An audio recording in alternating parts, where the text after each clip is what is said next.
আজকে এখানে আমরা একটি অবাক করছি, সে অবাকটি হলো আমাদের প্রিয় ইসলামাবাদের ছোট ভাই বাপ্পি আজকে আমাদের মাঝে না। বাপ্পি কোথায় হারিয়ে গেল? বাপ্পিকে কারা হত্যা করলো? যারা দীর্ঘ 17 বছর আমাদের উপর গুম নির্যাতন চালিয়েছিলেন, আমাদের সন্তানদের হত্যা করছেন, গুম করছেন, এই মাফিয়া ভোট হাসিনা সরকারের পেটোয়া বাহিনী যারা বাপ্পিকে হত্যা করা হলো। বাপ্পির বন্ধু এখানে উপস্থিত আছে। বাপ্পির বন্ধুকে আগেও বলছি, বাপ্পিকে হত্যা ফেরত দিতে পারবো না। বাপ্পির হত্যাকারীদেরকে আইনে আওতায় এনে সর্বোচ্চ বিচারের মুখোমুখি আমরা করবো। বাপ্পির বন্ধুকে বলবো, বাপ্পি নাই কিন্তু আপনার সকল ভাই আছে, আমরা যারা আপনার কাছে আছে আপনার কাছে থাকবো। তেমনিভাবে সকল সহযোগিতা যাদেরকে হত্যা করছে, যাদেরকে গুম করছে, খুন করছে, তাদের হত্যার প্রতিশোধ নেওয়ার জন্য মোড়াল দিচ্ছে রাজপথে। আমাদের অভিভাবক তারেক রহমান বলছে, যেখানে গুম হয়েছে সেখানে তাদের নামে প্রতিষ্ঠান করা হবে। আমরা আমাদের দলের কাছে আগামী দিনে দাবি জানাবো, নিউ মার্কেট এলাকায় বাপ্পি নামে একটি সরকারি প্রতিষ্ঠান করতে হবে। আজকে সারা বাংলাদেশটাকে প্রতিবেশী রাষ্ট্রের সোনার ডিম করা সেই হাঁসটি আজকে বাংলাদেশ থেকে চলে যেতে বাধ্য হয়েছে। কেন বাধ্য হয়েছে? তারা বাংলাদেশের মানুষের অত্যাচার জন্য করছিল বলে বাংলাদেশের মানুষ দীর্ঘ 17 বছর রাজপথে লড়াই করছে। সেই লড়াই নেতৃত্ব দিয়েছিলেন আমাদের ভারপ্রাপ্ত চেয়ারম্যান সাংগঠনিক অধিনায়ক তারেক রহমান। তিনি বলেছিলেন এদেশের মানুষকে তিনি নির্বাচন দেওয়ার ব্যবস্থা করবেন, মানুষের গণতান্ত্রিক অধিকার ফিরে দেবেন, আইনের শাসন কায়েম করবেন, সুশাসন কায়েম করবেন। কোন মায়ের সন্তান ঘর থেকে মায়ের সামনে থেকে আর হারিয়ে যাবে না। মায়ের সন্তানকে ঘর থেকে উঠিয়ে নিয়ে তাদেরকে ভুল করা হবে না। রাস্তা থেকে কোনো মায়ের সন্তান হারিয়ে যাবে না। আর কখনো কোনো মায়ের সন্তান মায়ের পেটে ভূমিষ্ঠ হওয়ার আগে জীবিত হয়ে মারা যাবে না। এই তারেক রহমানের নির্দেশের কারণে তারা কোনো আশ্বাসিত করার কারণে এদেশের জনগণ তারেক রহমানের নেতৃত্বের প্রতি আস্থা ও বিশ্বাস থেকে রাজপথে নেমে এসেছিল বলে 2024 সালে এই মহানায়ক তারেক রহমানের নেতৃত্বে 24-এ মহা অভ্যুত্থান সংগঠিত হয়। সেই অভ্যুত্থানে খুনিয়াসরা বাংলাদেশ থেকে চিরতরে বিদায় হয়ে যায়।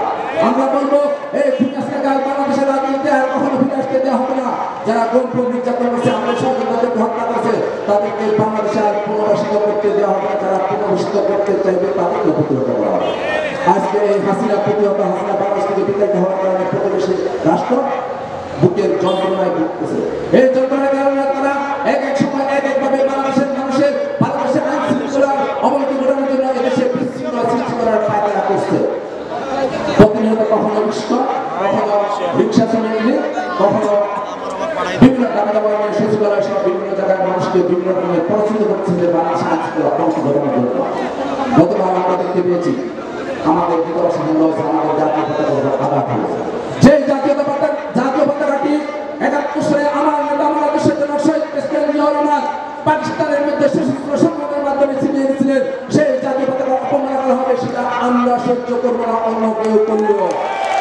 এই জাতীয় পতাকাটি শহীদ প্রেসিডেন্ট জিয়াউর রহমান স্বাধীনতার ঘোষণা দিয়ে রণাঙ্গনে যুদ্ধ করে 9 মাস লড়াই করে বাংলাদেশের একটি ভূখণ্ড তিনি এদেশকে উপহার দিয়েছিলেন, দেশের মানুষকে উপহার দিয়েছিলেন। যারা আমাদের জাতীয় পতাকার উপর হাত তুলে তাদের হাত ঘুরিয়ে দেওয়া হবে। যারা এদেশের দেশপ্রেমিক সেনা অফিসারদের হত্যা করেছিল, যারা আমার বোন ফেরানকে হত্যা করে কাটাতারে ঝুলিয়ে রেখেছিল, এসব কিছু আমরা ভুলে যাই না, আমরা ভুলে যাব না। আমাদের নেতারা যুদ্ধ করেছিলেন, আমাদের আকস্মিক লড়াইয়ের মাধ্যমে 9 বছর লড়াই করে স্বৈরাচারকে উদ্ধার করে বাংলাদেশের স্বৈরাচারের ধ্বংসস্তূপের উপর গণতন্ত্রের পতাকা উড়িয়ে বাংলাদেশের প্রথম আইন হয়েছিল। আমাদের নেতা তারেক রহমান দীর্ঘ 17 বছর লড়াই করছিলেন। আমরা হয়তো ভাবছিলাম অসম্ভব, হাসিনাকে সরানো যাবে না। আমাদের নেতা প্রতিনিয়ত বলেছিলেন হাসিনা থাকবে না, এটাই ফাইনাল কথা। গতবার কথা হয়েছে, গতবার বলেছিলেন হাসিনা থাকবে, এটাই ফাইনাল কথা। আর আমাদের নেতা আমাদের অভিভাবক তার প্রমাণ কথাই সত্য প্রমাণিত হয়েছে। আজকে নয়, হাসিনা দেশ থেকে চিরতরে বিদায় হয়েছিল। বিদায় হওয়ার কিছুদিন আগে বলেছিল সেক্রেটারি পাওয়া। কে পালিয়ে গেল? কে পালিয়ে গেল? নো, সেক্রেটারি পারে না। হাসিনা কথাই বিশ্বাস করি, সেক্রেটারি পায় না। তাই কে পারে না? একজন চালার সন্তান বাংলাদেশ থেকে পালিয়ে গেল। আমি আপনার কাছে বলতে চাই, যদি লজ্জাবোধ শরম থাকে, হাসিনা নামে কোনো স্লোগান দেওয়া যাবে না, দিবেন না। কেননা উনি আপনাদেরকে রেখে পালিয়ে গেছে, আপনাদেরকে নিয়ে যায় না। আমাদের নেত্রী আমাদেরকে রেখে পালিয়ে যায় নাই। আমাদের নেত্রী জেল কেটেছে, কারাবরণ করেছে, লড়াই করেছে, কিন্তু আমাদের একদিনের জন্য উনি বাংলাদেশ থেকে পালিয়ে যায় না, বিভিন্ন প্রলোভন দেওয়ার পরেও। এটাই হলো আমার আদর্শের জন্য বেগম খালেদা জিয়া। তোমাদের নেত্রী তোমাদেরকে না বলে একটা হেলিকপ্টার নিয়ে পাঠিয়ে দেব। লজ্জা করো না, লজ্জা বেহায়ার দল। আর এই লজ্জা বেহায়া বেসরকারের দল যারা বাংলাদেশে গুম করছে, তাদেরকে যখন যেখানে পাওয়া যাবে সর্বোচ্চ যে পানিশমেন্ট দেওয়া দরকার সেটা দিয়ে তাদেরকে আইন শৃঙ্খলা বাহিনীর হাতে তুলে দিতে হবে।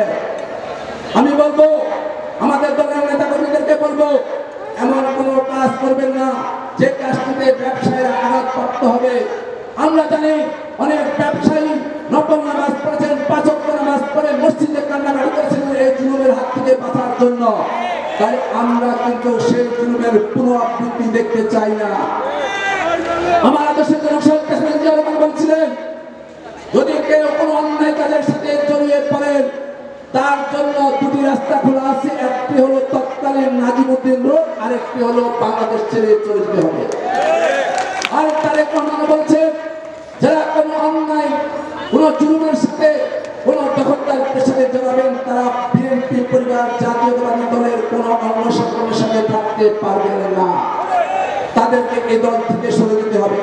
সরে যাওয়ার পরে যদি কোনো বাড়াবাড়ি করেন তার নামে বিএনপির পক্ষ থেকে মামলা দেওয়া হবে, তাকে জেলে ঢুকিয়ে দেওয়া হবে। যেহেতু আমরা ক্ষমতা নাই, আমরা মামলা করে তাদেরকে জেলে ঢুকিয়ে রাখবো। এটাই তারেক রহমান। তাই মানুষকে বলবো, জনগণকে বলবো, আপনারা আমাদের সাথে আছেন, আমরা আমাদের সাথে আছি, আপনারা আপনাদের সাথে আছি। আমাদের প্রিয় নেতা তারেক রহমান বলেছেন, জনগণের সাথে রাখতে হবে, জনগণকে সাথে রাখতে হবে। তিনি রাষ্ট্র মেরামতের 31 দফা ঘোষণা করেছেন। রাষ্ট্র সংস্কারের 31 দফার মধ্যে অন্যতম দফা হলো যুবকদেরকে নিয়ে তিনি বলেছেন, যেসব যুবক বেকার, কর্মসংস্থান নয় তাদেরকে বেকার ভাতা দেওয়া হবে। যেসব যুবক অশিক্ষিত তাদেরকে প্রশিক্ষণের মাধ্যমে কর্মসংস্থানের ব্যবস্থা করা হবে।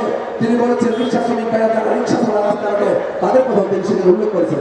একজন রিক্সাওয়ালার স্বপ্ন আছে, সেই রিক্সাওয়ালাতে আমার আপনার ভাই, সেই রিক্সাওয়ালার স্বপ্ন আছে একটা সুন্দর একটা নিরাপদ বাসস্থান করবে, একটি প্রতিষ্ঠান করবে, ব্যবসা করবে, 2 পয়সা ইনকাম করবে। তিনি বলছেন, রিক্সা শ্রমিকদেরকেও উন্নত প্রশিক্ষণের মাধ্যমে আমাদের বিদেশের দূতাবাসের মাধ্যমে তাদের দেশের বাইরে কর্মসংস্থানের ব্যবস্থা করা হবে, যেন রিক্সাওয়ালারা যেন উন্নত বাসস্থানের ব্যবস্থা পায়, উন্নতভাবে জীবনযাপন করতে পারবে। আমাদের নেতা তারেক রহমান বলছে, শহীদ প্রেসিডেন্ট জিয়া রহমানের সময় সারা বাংলাদেশে পল্লী চিকিৎসকের ব্যবস্থা ছিল, গ্রামে গ্রামে পল্লী চিকিৎসকের ব্যবস্থা ছিল। তিনি বলছেন পল্লী চিকিৎসকের ব্যবস্থা করা হবে। কেন পল্লী চিকিৎসকের ব্যবস্থা করবে? একটি জাতি যদি সুস্থ হয়, সুস্থভাবে যদি একটি সন্তান বেড়ে ওঠে, রাষ্ট্রের উপর অনেক বার্ডেন কমে যায়, একটি সুস্থ জাতি সৃষ্টি হবে। আর সুস্থ জাতি সৃষ্টি হলে সেটা উন্নয়নের চরম শিখরে পৌঁছে যাবে। যা আমাদের নেতা তারেক রহমান বলছে, সবাইকে সুশিক্ষিত করতে হবে। সুশিক্ষিত করতে পারলে বেকারত্ব দূর হবে। শিক্ষিত জাতি অন্যায় খারাপ কাজ থেকে বিরত রাখবে, রাষ্ট্র দেশ বিশ্বের মধ্যে মাথা উঁচু করে রাখতে হবে। তাই আপনাদেরকে বলবো, আপনাদেরকে কথা দিতে চাই, আমরা আপনাদের সাথে আছি, আপনারা আমাদের সাথে থাকবেন। সর্বোপরি আমরা সবাই তারেক রহমানের সাথে থাকবো, তারেক রহমানের হাতকে শক্তিশালী করবো, তারেক রহমানের নেতৃত্বে আমি বাংলাদেশ করবো, তারেক রহমানের নেতৃত্বে কৃষকের আত্মমর্যাদা সেই ত্যাগ করে তুলবো। এই আশায় প্রত্যাশায় আপনাদের কাছ থেকে আজকে বিদায় নিচ্ছি। খুদা হাফেজ। বাংলাদেশ, বাংলাদেশ জিন্দাবাদ, বাংলাদেশ জাতীয়তাবাদী জিন্দাবাদ। আদর্শের জনক শহীদ প্রেসিডেন্ট জিয়া রহমান অমর হোক, আদর্শের জনক বেগম খালেদা জিয়া দীর্ঘজীবী হোক। প্রিয় নেতা, প্রিয় অভিভাবক, যুবদলের সাংগঠনিক অভিভাবক জনাব তারেক রহমান, জনতা তারেক রহমান জিন্দাবাদ, জিন্দাবাদ। সবাইকে ধন্যবাদ। আসসালামু আলাইকুম।